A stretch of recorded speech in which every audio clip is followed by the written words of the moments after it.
Good afternoon, ladies and gentlemen. I would like to welcome you to our panel discussion titled Charting a Recovery.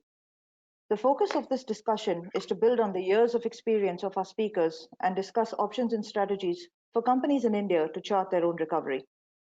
A little bit about ASA and Associates and our guests today. ASA and Associates is a 30-year-old accounting and consulting firm with a team of over 700 professionals spread across 8 offices in India. A major part of our focus is on foreign companies setting up and operating in India. Today, we are one of India's foremost accounting and consulting firms, assisting our clients in setting up their businesses, M&A, partner search, audit, risk advisory, taxation, and compliance issues like accounting, payroll, IFRS, etc. Moderating our panel today is Sumit Anand, President, Indo-French Chamber of Commerce and Industry, and founder, Insight Growth Partners. Sumit has over 25 years of general management and strategy consulting experience. He founded Insight Growth Partners in 2012 after 15 successful years in industry across 3 multinational companies, including Pen on Record, twice as CEO and country manager, and in 2 years as a startup entrepreneur. Sumit is also a senior partner at Advancy, an international strategy consulting firm, and an operating partner at C4 Ventures, a leading European venture capital fund. Our first panelist today is Mr. Ajay Sethi, Managing Partner, ASA and Associates LLP. Ajay has spent over 30 years helping foreign companies set up and operate in India and carries tremendous experience in partner search, business negotiations, and strategies. He is a board member to some of the leading multinational companies and is actively involved with various Indian and international trade and industry organizations, besides being a regular speaker at national and international fora. Our second panelist is Jayant Krishna, Group Chief Executive Officer of the UK-India Business Council.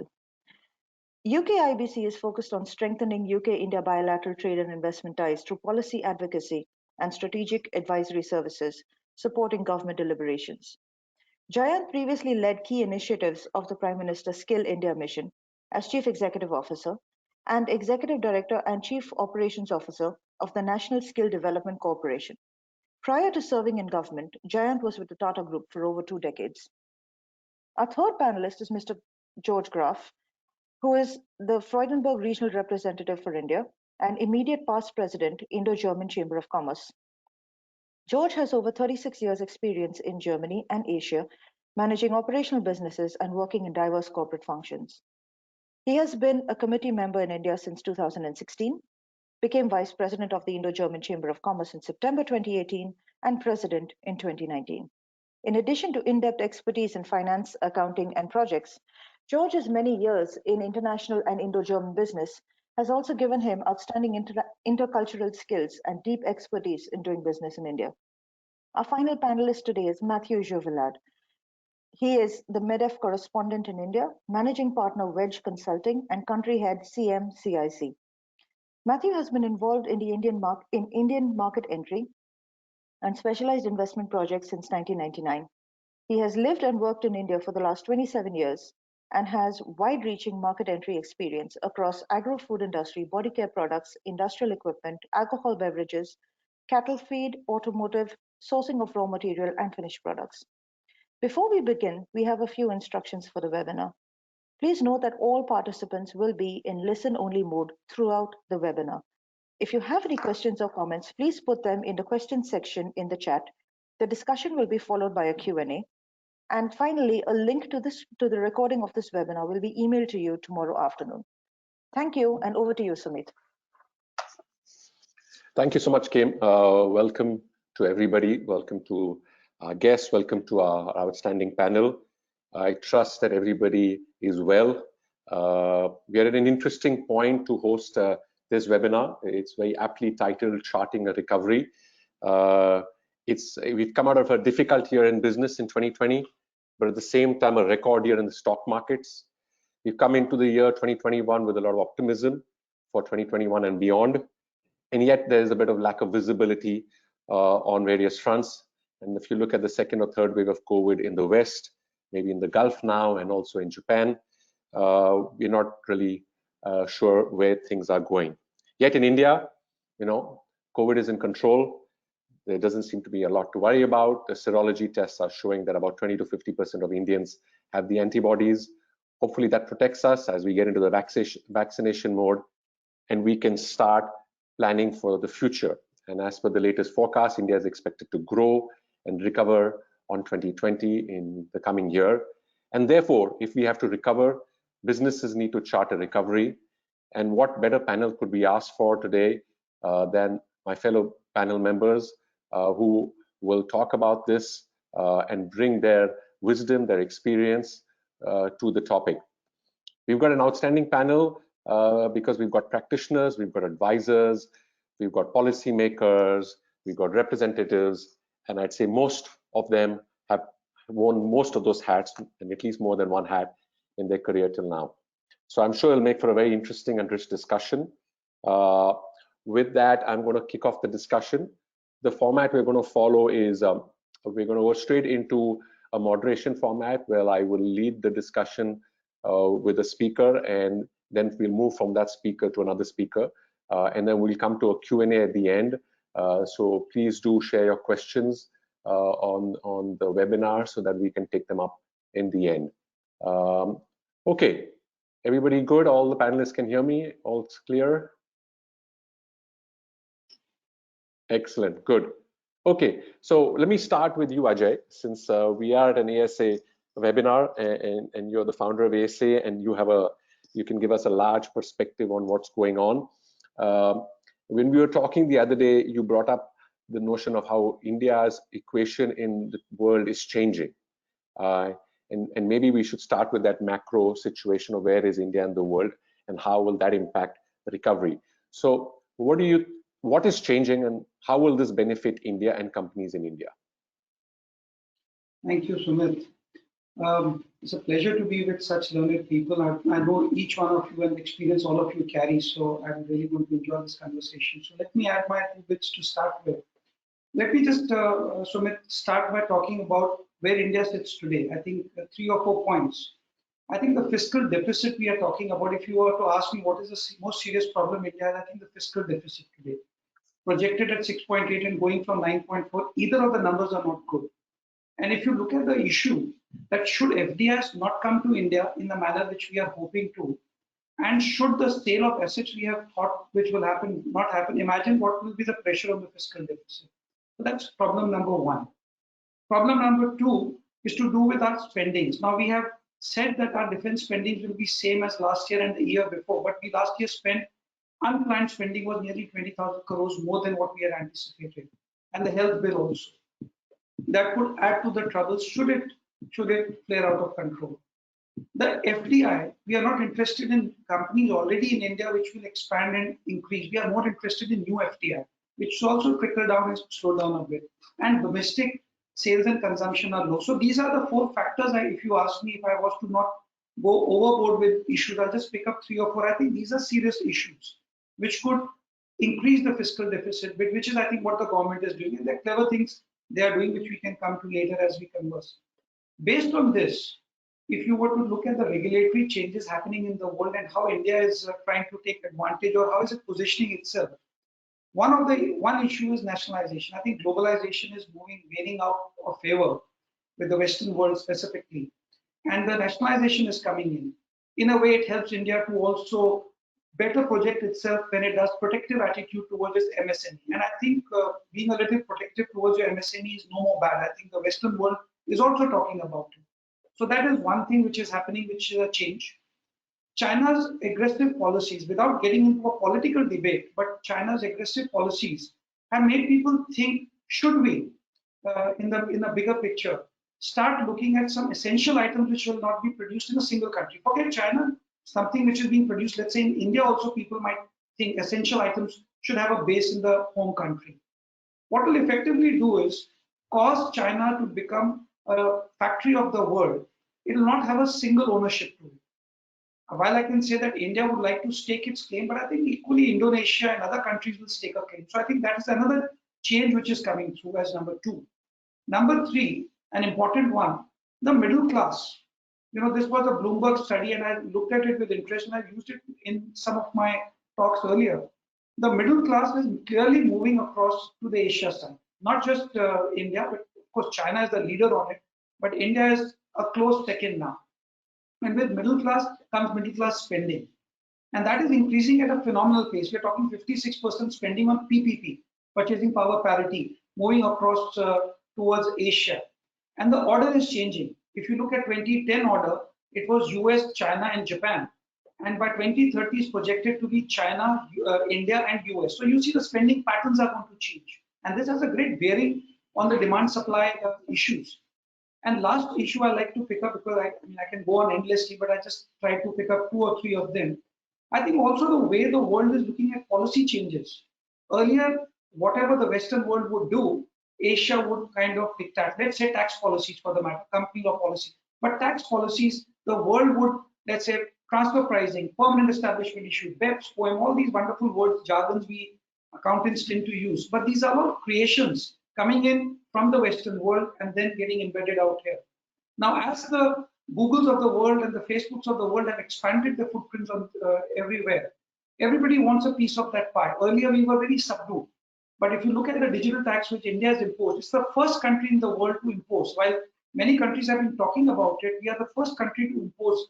So I think these are things which show the changing attitude with which Asia is also looking once it's coming out of the hiding, how it's looking at the whole thing. So just to start the thing, and without taking any further bandwidth, I think these are some of the issues I thought I'll bring up. Super, Ajay. I think very interesting. So on one hand, I think what you're saying is we need to be careful because we are not in the best of financial health, but we are in an interesting situation in a global context where India has a place to make in terms of manufacturing. And at the same time, we should not hesitate because we are a big market of tomorrow to make the rules a little more equitable. I guess from there, if maybe we can take this conversation forward with George. George, you head up a 170-year plus German company in India, and you spent many years in India. And I guess, from what Ajay just said, does that resonate with you that India is important for your company, and therefore coming out of COVID, you see opportunities and you are confident of a recovery? And if so, why, and what will you do to achieve that potential? You're absolutely right, Sumit. Freudenberg is one of these typical German hidden champions. And although I would like to build on what Ajay has mentioned now, because there was a lot of very valuable points, I also like to talk about the company I'm working for. And if you work for a 172-year-old company, which is in family hands and which has grown from a tannery to a global technology group, I would say most of these companies, and particularly true for us, for Freudenberg, have a very strong values system. And I want to add this because values are the basis. To focus on your core values helps a lot to master a crisis, I guess. Just a few words to Freudenberg. We are developing leading edge technologies, so product services for almost all markets, 40 markets, and for thousands of applications. So this is seals, vibration controls, components, technical textiles, filters, cleaning technologies, and products, specialty chemicals, and medical products. So almost 50,000 people around the globe in 60 countries worldwide generate sales of almost 9 billion euro, and one third of our revenue is generated with new products. Sumit, you would not drive your car without Freudenberg. We have up to 300 products and application in each car. And here in India, we're operating 14 production sites all over the country. So we got some very good overview of what is happening on the ground. And with around 3,000 employees here in India on the rolls, I think we know what is happening. Let me come to your question about important factors of being successful in COVID times. Change is DNA of Freudenberg. To be 172 years successful in the market is a proof for it. Freudenberg is used to a changing environment, and we have just heard how the globe is changing. It brings a challenge and opportunity. Freudenberg went very successfully through the 2008 and 9 crisis and came out successfully, unfortunately, with a lot of learnings. You can lose turnover in a crisis, but you should not lose market shares. I think most corporates during COVID have changed from a sort of a profit to a cost liquidity funds management very fast, and corporates spend a lot of time now to connect and to explain activities to their employees also. Our most important segment, and we were talking about this, automotive, will be back to a 2019 level, a pre-COVID level, in 24-25 only. This crisis is eating up some years of corporate success. In 2020, we lost a month, maybe more or so, with all the subsequent consequences. However, we should not forget that we have seen a very successful decade before 2022. Freudenberg has not lost the momentum to work on our strategic goals globally. Digitalization, new mobility, sustainability with a strong focus on climate change. This is even more important in a crisis mood. One impact for India, which I want to highlight, is the best risk management to provide for a crisis is skills. We have seen that almost 9 out of 10 employees in the unorganized sector have lost their jobs within a fortnight. Ask about the responsibility for employees in the German MNC. And we have around 1,800 German companies doing business in India. I keep the answer open. I feel German companies have made many provisions, even before COVID, to bring their employees and businesses through a crisis in all aspects. Just a last comment and a personal learning for me. It could be very trivial, but I feel it is very important. Many colleagues told me that the planning horizon has changed dramatically. Earlier, a 3 months plan, a 2 months forecast was solid. But during pandemic, it was very tough to even give a weekly or a fortnightly projection. We should keep this in mind. Uncertainness has increased. So to summarize it, flexibility, speed, discipline, positive attitude, no compromise in core values and guiding principles, and maybe a bit more dignity will support us all to overcome this crisis. Superb, George, and thank you for that, and very well summarized by you also. And great to see that you guys are doing well despite going through a tough period. And as you said, in times like this, values matters a lot. And we'd love to come back to you in a bit to understand some specific ideas that you or your company or others have done or are doing, in this time. But maybe while we stay on that initial macro level, I want to go to Jayant. Jayant, you're the Group Chief Executive Officer of UK IBC. You've worked in the areas of policy before as well. You understand policy better than anybody else in this panel. And we've just come out of a budget, and I know you've been deeply engaged in that. And it's interesting. I remember that book. I'm sure we all do, which was India Grows at Night. And the hypothesis was that India doesn't need the government to grow, and that keep government out of business. And I think that worked well for a couple of years. And then we entered a phase where, in fact, to grow further, you need government policy. The question is still, and now in the world that we live in, governments have become far more interventionists in their policies, right? So that is also a change that we are dealing with, right? As companies, that the policy environment has changed. But if you go specifically to the budget, and in a sense, what the government policy has been this last 1 year, what do you think coming out of this budget and this government policy is what companies should take away in terms of how they chart their recovery? So thanks, Sumit. The fundamental thing about this year's budget is that it's business as usual, in the sense that it doesn't have high drama, it doesn't have too many dramatic announcements, no changes in the tax structure, things like that. So to that extent, it does reflect some kind of a policy stability, which actually a lot of investors, and not just the overseas ones, even domestic ones, they expect some kind of for want of a better term, a regulatory certainty, in the policy regime. I mean, the parameters based on which they take a decision to enter India, outsiders, I mean, the foreign investors, they do not, I mean, they are okay with a small tweaking of tax structure here and there or other form of regulation, but they don't expect, that to change dramatically, over a period of time, So I think we are getting there. That's the impression I have, because, there was it was, as I said, the business as usual kind of a budget.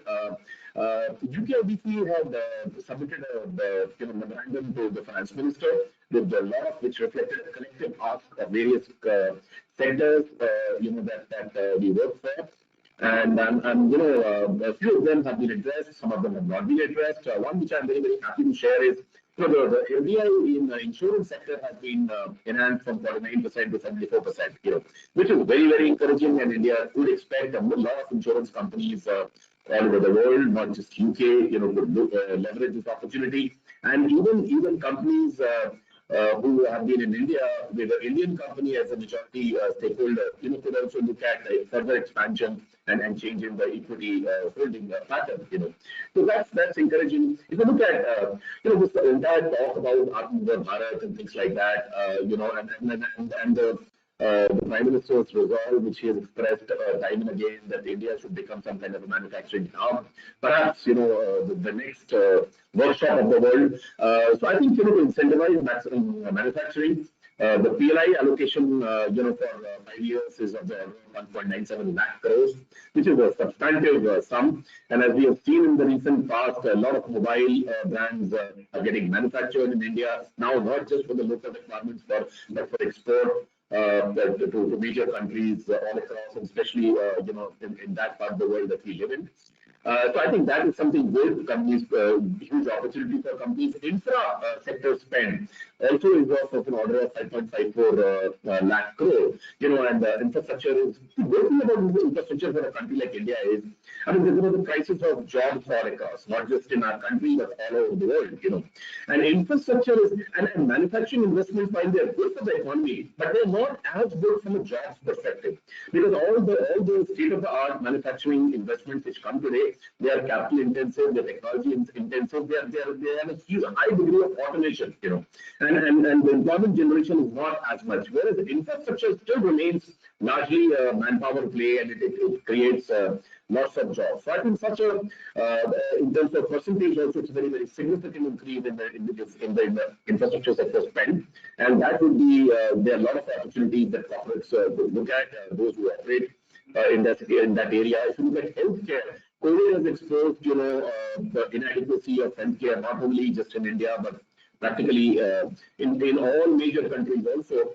So I think about 137% increase in the outlay for healthcare would also bode well for healthcare as well as pharmaceutical and medical equipment companies, Indian ones and overseas ones. I think these are a very, very encouraging opportunity. I think what we must remember is India as a country looked upon COVID, managing the COVID pandemic, it looked upon this as an opportunity to reform big time. I mean, if you look at liberalizing the agriculture markets, if you look at, the PLI scheme in the current form, if you look at liberalizing the labor, I mean, preventing the industry from the onslaught of labor laws, I think, and even credit guarantee schemes which resulted into funding of the industry, and especially the MSME sector. So these were, in about 4 steps before the budget also, what the Prime Minister calls as the 3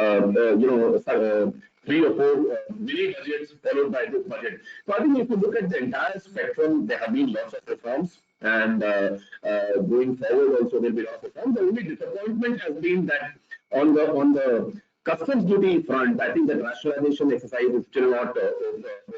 So perhaps from a trade perspective, especially the import perspective, it's not a very good story. It could have been better, because India's trade to GDP ratio is about 40%. It used to be about 56% about 10 years ago. So I think, and trade can also trigger investments, can trigger job growth and things like that. So I think I'll stop there. There are lots. So these are the sectors where I see a lot of opportunity. There is also a resolve to improve the ease of doing business. Especially one parameter I'd like to talk about is for reconciliation of contractual disputes. There is a special mechanism which has been announced. I hope it works well. Because that's what people fear. If their contractual, if their contracts go the litigation way, then they take in commercial courts inordinately long time. And time is money. So I think that's one area which which is there. And the DTIIT secretary did mention that their desire is to bring India in the top 25 from 63rd World Bank ranking in terms of ease of doing business. The desired rank is to be among the top 25 this year or next year, whatever it is. So I think it's a mixed bag. I would say largely encouraging. I mean, a few misses, which would have made it even better. And I see lots of opportunities which the global investors could look at in terms of leveraging, while entering India or while expanding their footprint in this country. Excellent, Jayant. Thank you so much. I don't know. I think there's some problem with your mic. I don't know if others felt it. You're not able to have the clarity in your voice. So maybe you just want to check that when we come back to you a second time. But I think it's interesting. Is it everywhere? It's happening when you speak. Yeah, continuously. Yeah, the mic is not clear. But it's interesting to hear. The mic nearer to your face might be clear. I think that would solve the problem. It's interesting.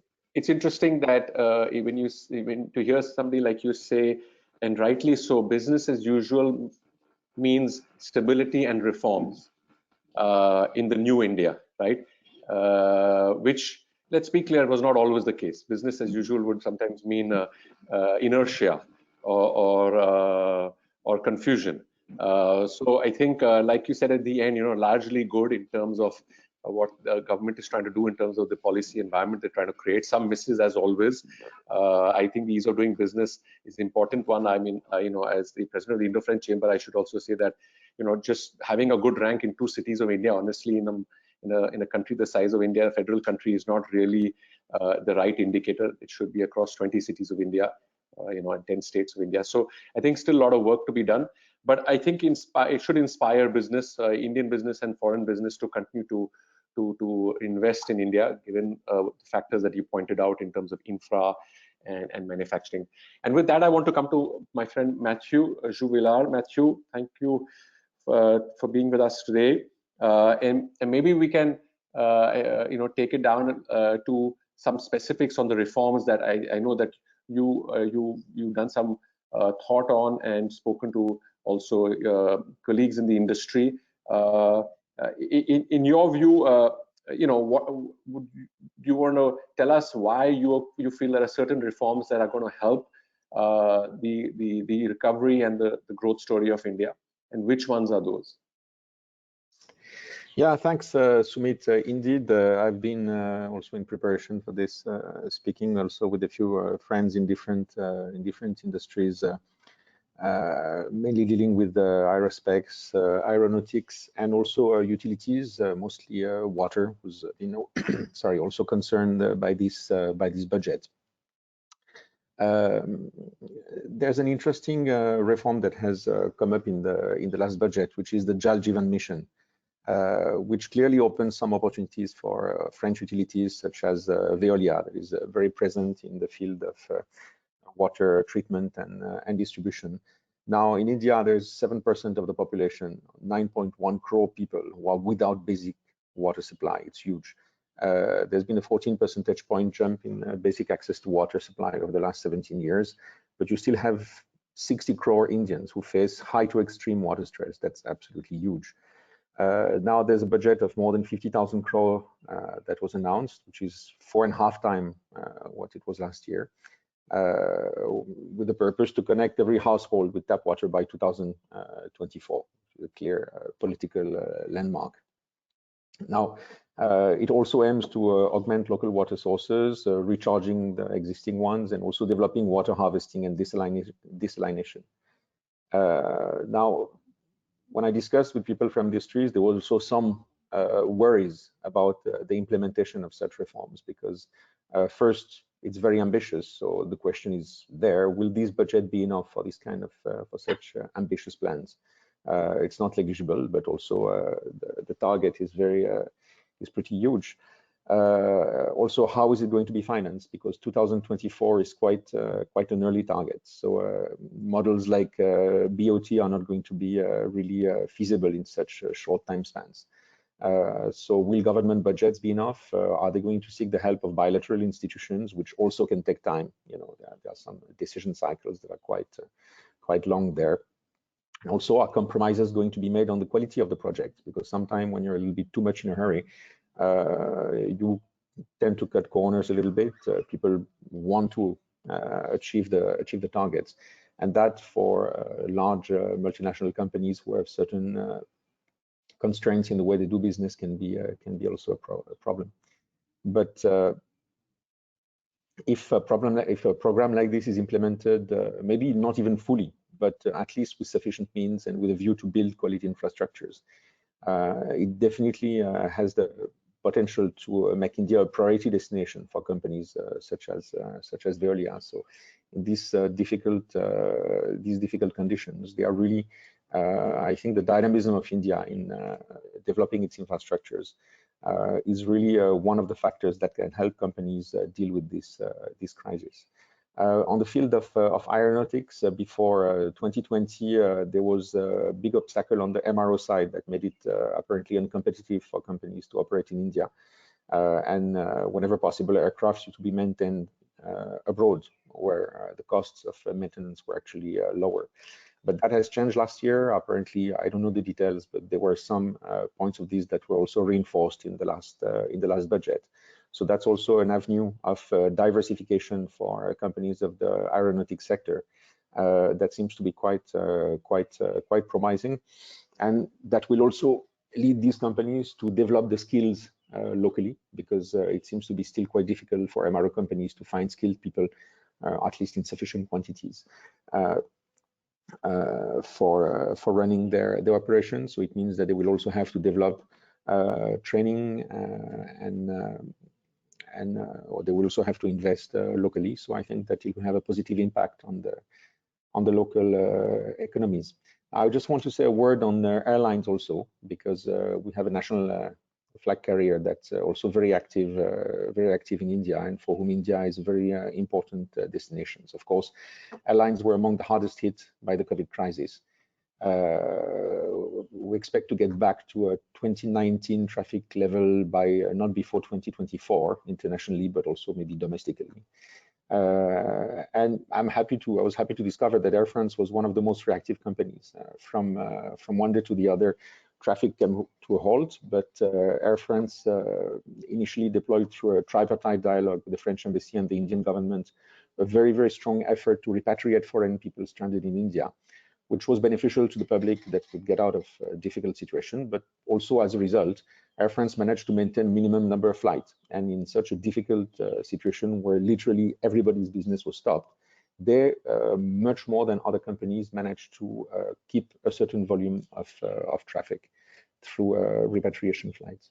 Now, when they started noting that Air India's repatriation flight, the Vande Bharat flights, were actually carrying passengers both ways, Air France and the French embassy asked the government for reciprocity. And by doing so, they are the one who actually initiated the concept of air bubbles that have developed and that now all companies are enjoying.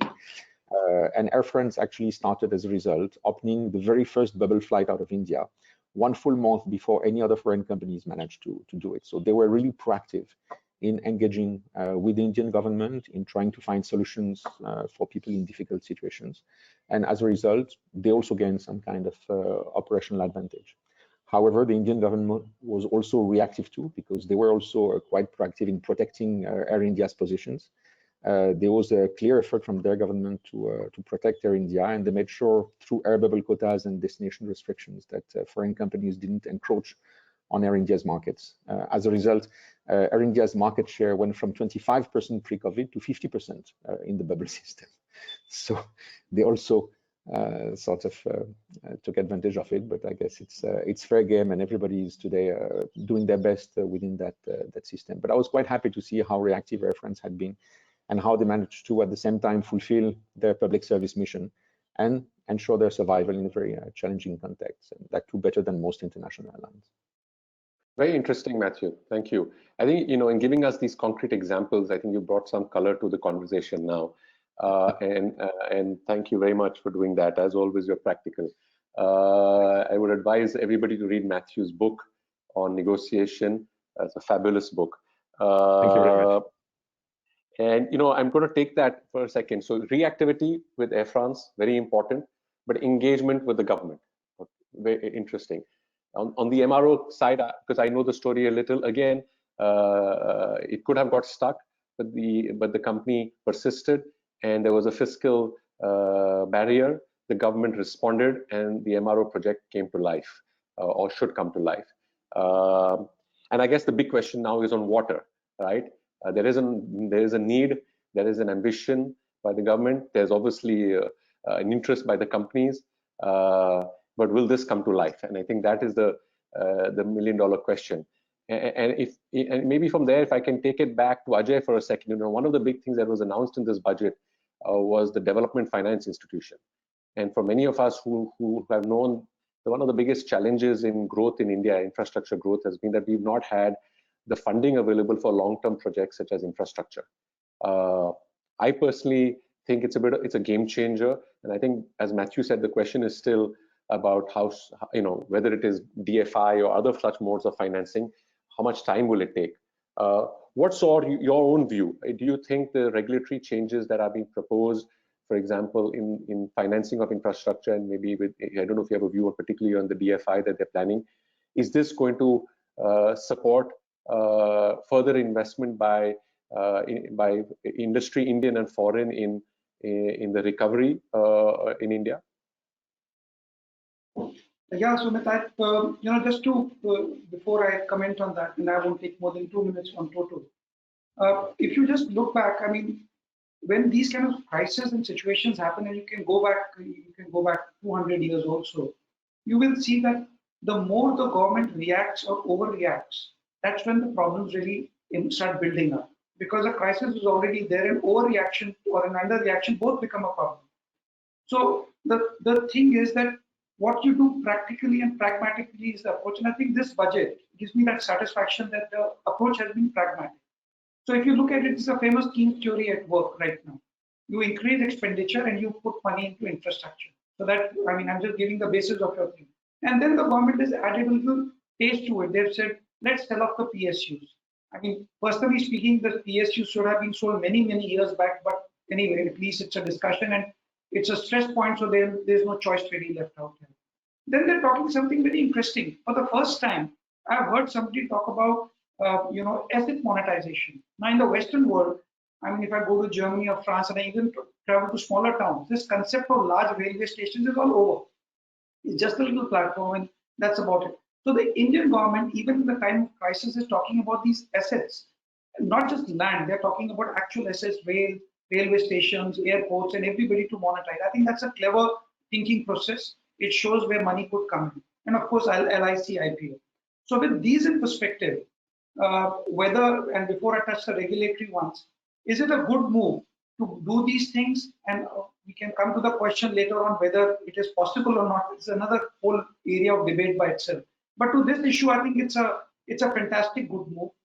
Putting financial issues upfront, realizing that cash is going to be the ruling thing for the next 2 to 3 years, and therefore putting financial institutions and creating bodies, not one but many, clearing balance sheet of banks and putting things into a particular asset.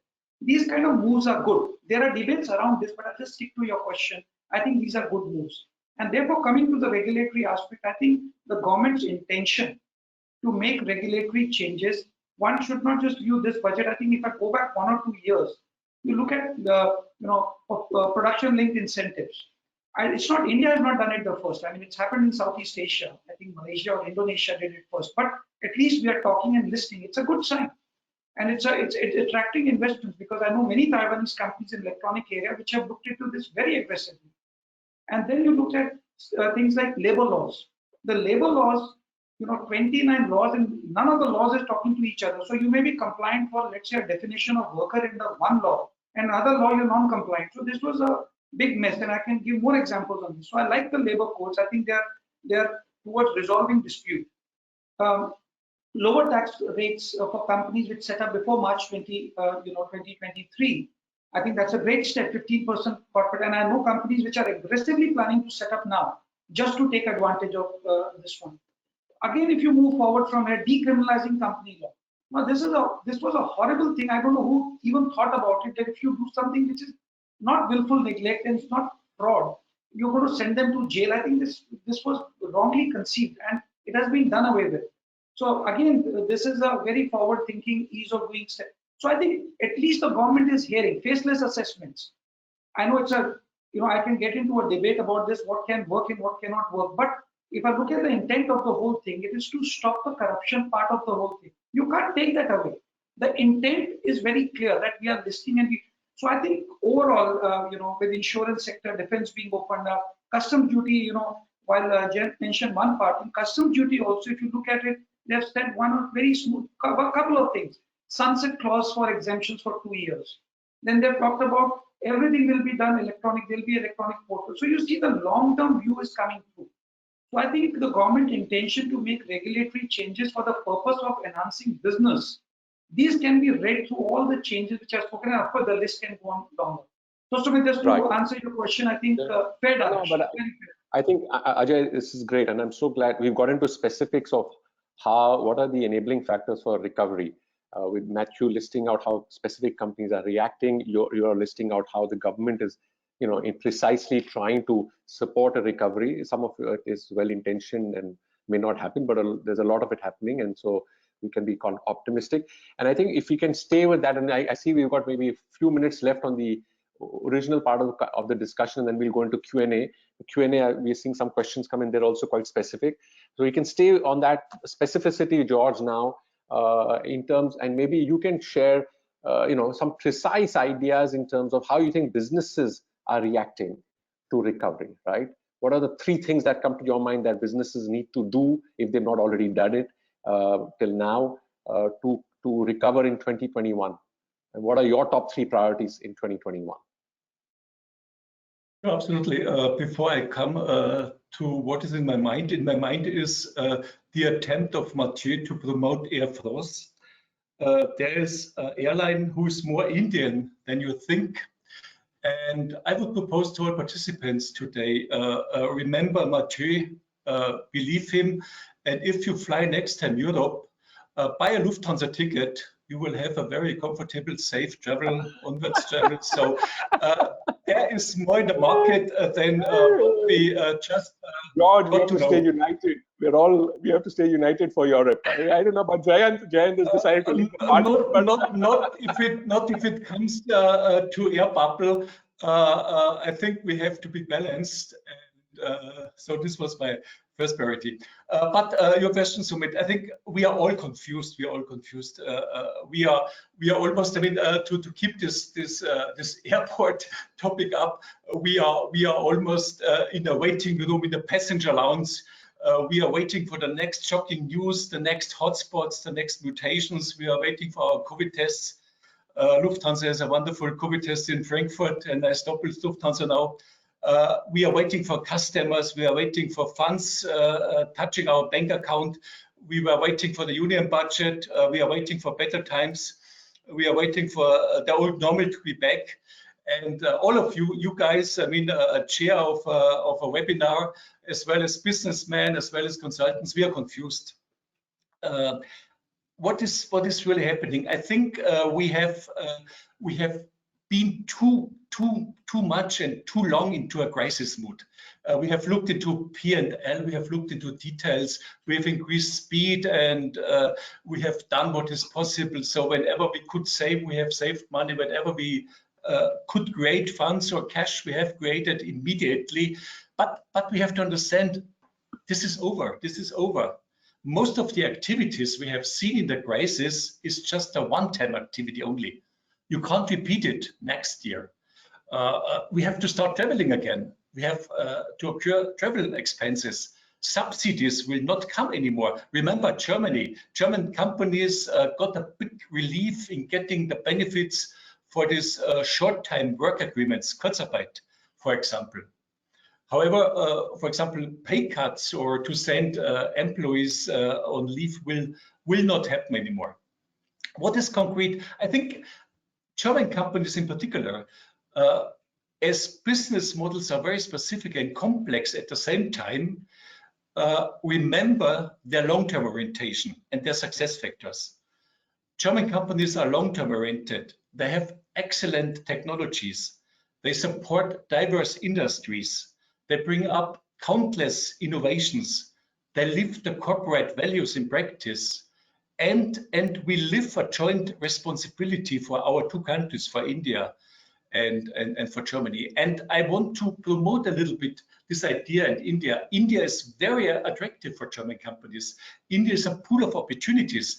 Just give me the time to explain 4 examples. I mean, we believe into the economic growth and the huge young population here in India. I have learned from the Indian ambassador to Germany a phrase, India is the youngest connected democracy. I think this is a business model we have to follow. We have the demographic factor, we have this powerhouse of IT, and we have democracy, we have the values. I think we should not go for any business model, we should not strive any future without a solid value system in the background. Make in India is perfect for manufacturing companies.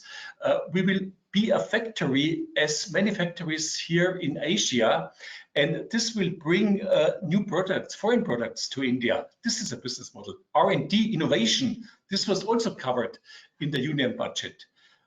Global players are here, many global players are here. They use the very well educated people here to develop for the local market. And this will have an impact that we drive from commodities to specialities. It is always better to be in specialities. And if I would make a SWOT analysis for India, I think a lot of things have already been talking about with my with the other panelists. I think from the weaknesses, what we have seen for many years, this extensive bureaucracy has been released. So we see really a lot of very good elements here. Unfortunately, and this was mentioned also, we see an insufficient infrastructure and the only slowly improving area here. Inflation is still there. It may just be the inflation for the common man, the food inflation, for example. Drive of execution is almost not existing in India, and this is what we have to factor into all the business model. So it is what it is. It is a permanent adjustment process. India is patience and relations. Right, George. Well said. You know, when I'm hearing you, it's reminding me of something that we say at Insight often to our clients. We show a graph, and I'm sure all of you can relate to this, which shows the number of peaks and troughs of the India growth story versus China of the last 20 years. And when we did this analysis a year or two ago, we realized that actually there was 2 times more the peaks and 2 times more troughs that the Indian growth story had shown compared to China. And that led me to realize what is known to all of us, that India has a permanent VUCA. You know, which is it is permanently volatile and so on and so forth. So in a sense, you know, maybe we are more resilient in dealing with these changes. In any case, if you have to succeed in India, and as you just concluded, you know, you have to believe in India, you have to have a commitment to India. India will come out well, and you just have to learn to manage through the process, manage with this lack of visibility, and all will be good. And I think that's an important takeaway, is to remember that, you know, in many ways you have to be resilient through this. I think maybe, I'm just thinking of another thing that you just mentioned, and maybe we can go to Jayant with that. And then we'll stop after that, and then we'll go into Q&A, and then Matthew, I'll start with the first question to you in Q&A. But Jayant, if you can take us through, obviously George is, is dealing with an industry which is a tough industry, right? He was talking about German companies, but also German companies are in engineering, manufacturing, automotive. This is one of the sectors which has been affected. The British companies are far more diverse. A lot of them are service-oriented. In India today, there's also been a lot of growth in some of these sectors, right? In the services sector and through digitalization, etc. Can you share with us maybe an example of where you believe that the crisis has been an opportunity for one of your companies, and therefore, while one can only do on one hand one-time measures like George was talking about, cost cutting, etc., there's also a need to take advantage of the opportunities in this new emerging way of life that we are living in. And my sense is we're going to not entirely go back to the old way of life. We will be having a different life moving forward post the pandemic as well. Your views on Jayant, and if you can share an example that for you is an inspiration amongst the British companies. Thanks, Sumit. Just tell me, am I better audible this way, or if I remove my earplug? So is it better now? Is it better now? It is actually. Better? Yeah. Is it better? Yeah. Yeah. All right. Okay. So surely, Sumit, one thing I would like to share with you that during COVID, there were lots of issues UK companies in India were facing. Local admin issues at the district they were operating on, or the state level issues, some government of India issues. So, one thing which it's also learning for us very proactively. There will be small issues in terms of how would employees come there. Because if you remember the initial part of the lockdown, the kind of regulations which were there, one is that they changed from state to state and within the state from a district to district also. So I think there UKBC played a very proactive role in sorting, getting those issues sorted. But I think, I don't know whether I can answer your question in terms of the COVID-related opportunity, that how companies are doing it any different today and what COVID has taught them. But what is sure, certain, I do agree with your comment that yes, lots of investments are in the service sector, but even in manufacturing, that's the case. There are almost 800,000 jobs which are there, with the UK companies that created in India. But I think more than anything else, the initial foray into India, especially in the manufacturing sector, may have been for India's domestic requirements. But if you look at lots of companies today, JCB, for example, is one of the largest, the largest production base, manufacturing base for them is in India. And the supplies to Indian market constitutes a very small percentage of their overall operations here. Bulk of that is export. So I think embracing the export market big time from India is one difference, that a lot of British companies try to do. I mean, if you look at the latest AstraZeneca and Oxford vaccine being done at the Serum Institute of India itself, despite the population of India, a very substantive part of their, if you look at the last few months of operations, almost 50% of what they manufactured is for India, and 50% is for either export or as a part of government's vaccine diplomacy. So I think a lot is changing, and the idea is to leverage the technology which has been developed in UK for manufacturing here, and in some cases it Rolls-Royce. Even the light commercial light combat aircraft developed engine development. They're talking about doing in India, together in a co-creation mode.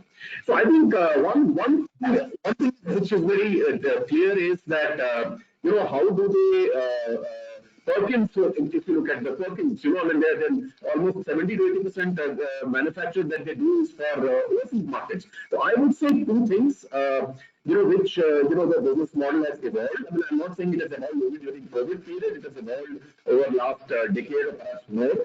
is that embracing the entire global market and especially the regional market in terms of selling the products with the Indian base. And second is, of course, in a way, embracing Atmanirbhar Bharat or whatever it is, or earlier avatar, which was Make in India. I think leveraging those technologies for manufacturing here, those investments come here and employment gets generated here. So I think these are the two things, to my mind, which British companies have done, and to a great deal of success. But I don't know whether you can really relate it to post-COVID, how they are doing things differently with the pre-COVID. Jayant, I'm sorry, but your voice is still not very clear. So anyway, but I think we captured most of what you were saying. If you can just mute for the moment, because there's a bit of echo as well. But I think, leading from that, and it's very interesting because on one hand, we all know that manufacturing has not been India's success historically. At the same time, it's so interesting to hear in this conversation that we are now increasingly giving examples of where India is a partner in manufacturing for the world, right? And my own view is historically that used to be limited only to perhaps two sectors, right, or three, which was pharmaceutical, automotive, engineering, right? What we are hearing now more and more is in aerospace sector that Matthew was talking about, right? And we see that with a lot of French companies where they've realized that we came to India maybe because we had to come because of the Rafale contract and we had to do some production here. But in fact, there is a talent base here, there is competitivity here, which can allow us to leverage India for the rest of the world. It's the same example that you were just giving as well, Jayant, with the fighter aircraft, right? I see that in the chemical sector that we at Insight have been working a bit in the last 2 years.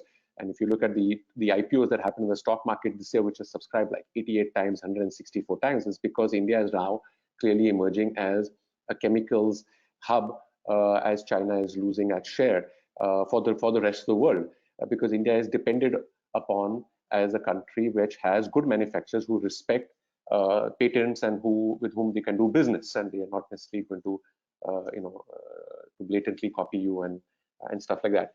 And therefore, I think it's interesting that there are these green shoots of India's manufacturing success. And with that, Matthew, I want to come to the question. It's one of the questions now from our audience, and I see that we've got 3 minutes left, but Kim has kindly allowed us to go on for a few more minutes, so we'll do maybe a couple of questions and we'll stop. And Matthew, the question was that if you look at investors who are exiting China, right, India is only able to capture 20% of that versus 70% of that going still to Vietnam, right? And we know that Vietnam was the first off the race a few years ago. I mean, there's no reason why India should not have been the first off the race.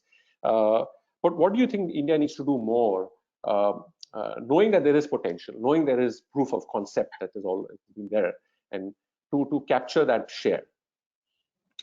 I mean, first of all, I have to say that it's such an important question. At the same time, a question in which I think we all have to show a dose of humility, because I mean, the context is extremely difficult. India is a complex and multiple country.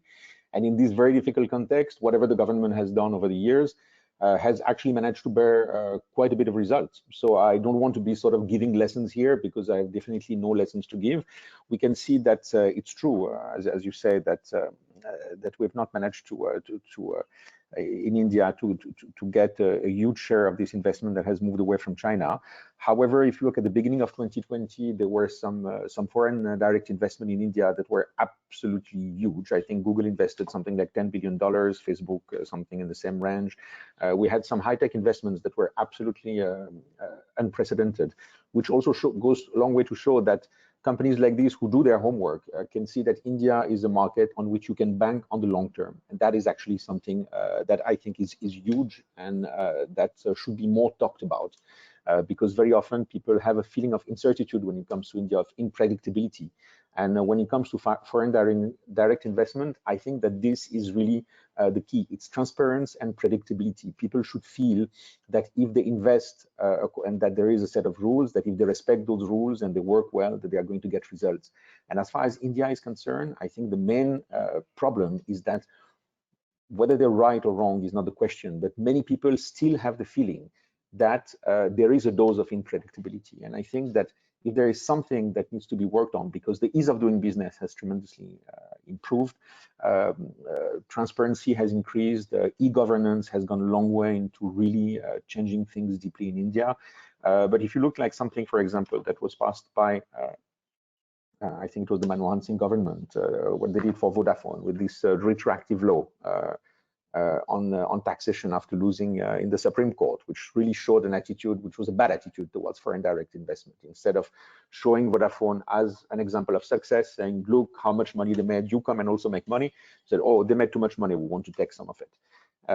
And that is not, that's not really the right message to give.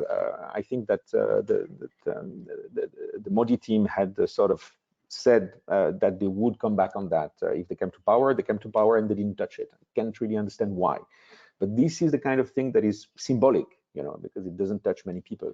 But that's the kind of thing that I think that really should change. India is considered by many to have the world record in fiscal litigation. So people have a feeling that if you get embroiled in any kind of problem, maybe now you won't go to jail anymore, but you still can be in court for years and years, and sometimes for amounts that are not that significant or should not be that significant. So I think that basically what is really important is to make things a little bit lighter, more transparent, more predictable, because on the other side, you have companies that are really ready to deal with whatever difficulties are there in this country, to take the opportunities. One example that I was quoting that I think illustrates also that point when it comes to foreign investment is Atmanirbhar Bharat, where I was expecting when discussing with companies, people who say, oh, this constraint put by the Indian government, it's terrible, they are protectionist. Actually, that's not at all what I heard. I heard people who were like, well, actually, that's opening some opportunities for us because it's forcing our management to invest in supply chain, in local manufacturing. We're going to have access to some markets that were close to us before. So actually, that's going to be a chance for us to develop our business. And most of the companies that I've spoken to in this context are really ready to play by the rules and to use whatever the government is giving at them.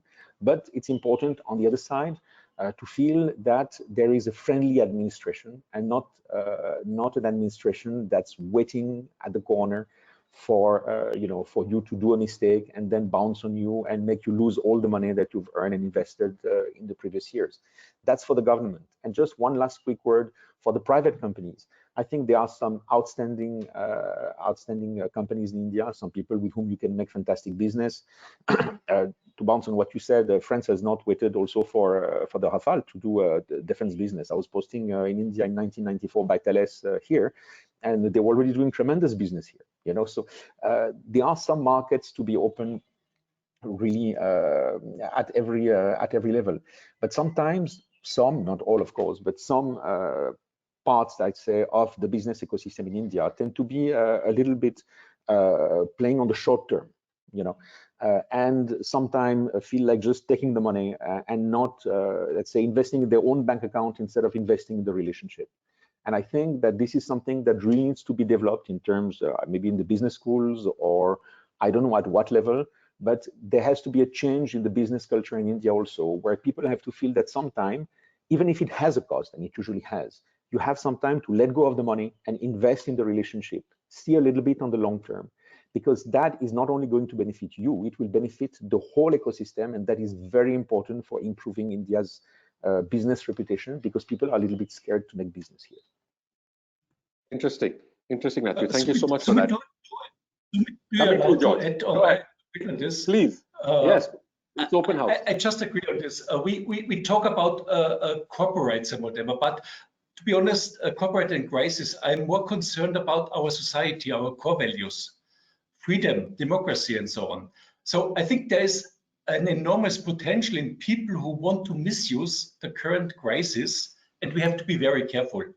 I think all of us, we corporates, society, we have to stay committed to a free global trade. But nowadays, this is highly at the risk. We have to share interest in sustaining also a rules-based multilateral trading system. But I do not know whether this will exist after COVID-19. And we all should not give up in promoting peace, democracy, the rules of law, and respect for human rights. And I think this has also drifted dramatically during this pandemic, and this is not valid in all parts of the world. So I would strongly believe if you follow these basic rules, you can also do better business. Right, right. Very, very true, George. George, if I can ask you a question and maybe then go to Ajay to wrap it up. My own belief is that when we look at some of the large groups in the world, right, whichever geography they come from, more or less they have made commitments to India. Maybe the level of prioritization of where India lies is still not uniform. For some of them, it's clearly amongst their top priorities. For others, it's getting there.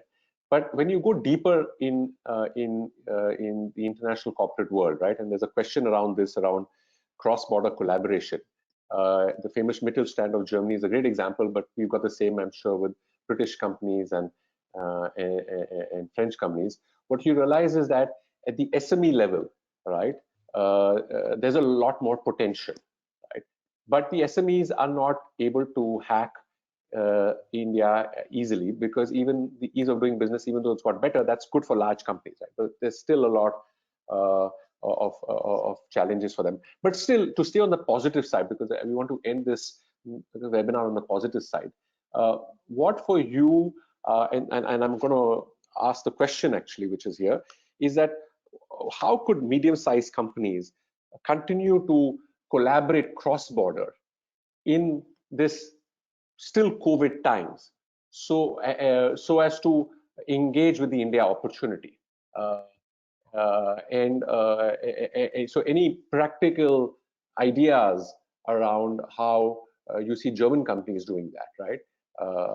And suggestions that you would have, and Ajay, yourself with clients that you're seeing, how does one encourage this cross-border flow for mid-sized companies who need a little more support, but they don't always have the financial means to pay for the best of consultants, etc., etc. George, any thoughts on that? Oh, many thoughts. I could. It's my favorite topic, Mittelstand. I could talk till Independence Day. I think in India, we have to concentrate more on technical vocational training, because these Mittelstand companies in Germany, they are the pool for talents.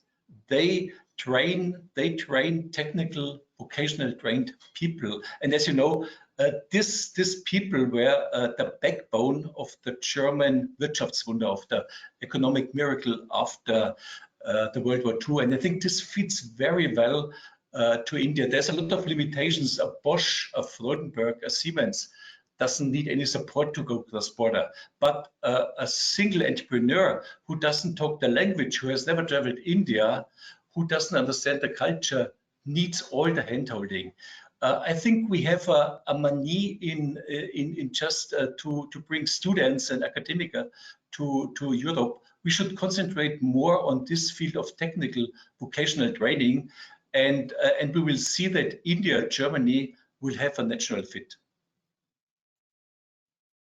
Interesting, George. Yeah, I guess talent is key. Ajay? Yeah, I think you see more and more SMEs coming in from around the world. What's your own sense? Yeah, so since we primarily deal with SMEs from all over the world, I resonate very well with George. I think none of the panelists would disagree with that point of view, that skill development. But I also see this, these are many Swiss companies, even French companies, Japanese companies, German companies.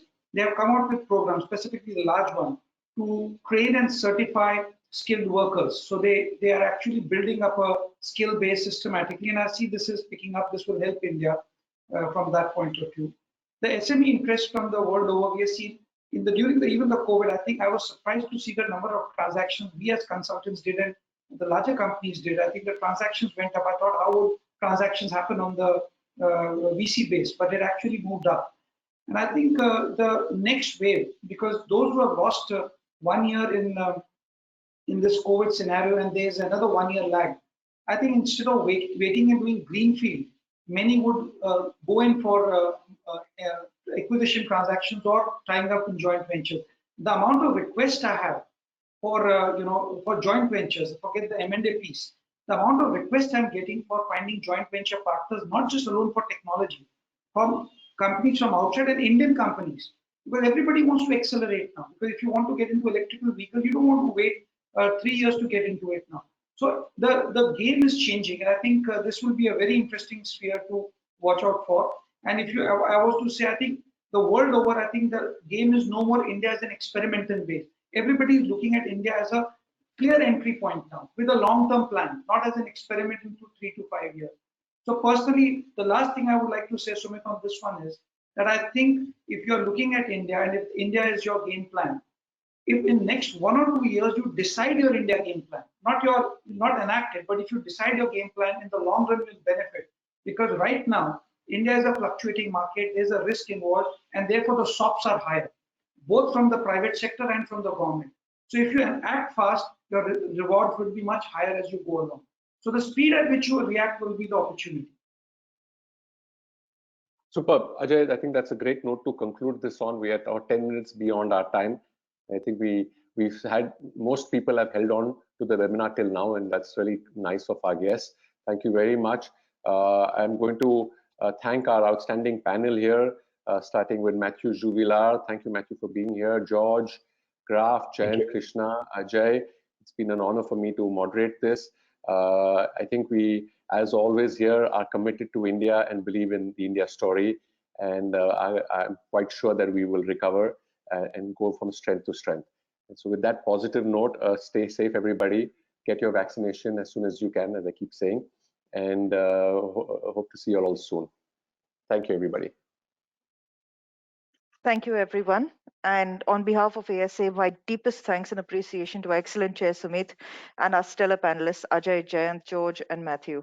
Thank you so much for the thought that you put into this and the experience that you brought to the table today. That all put together has made for an absolutely excellent discussion.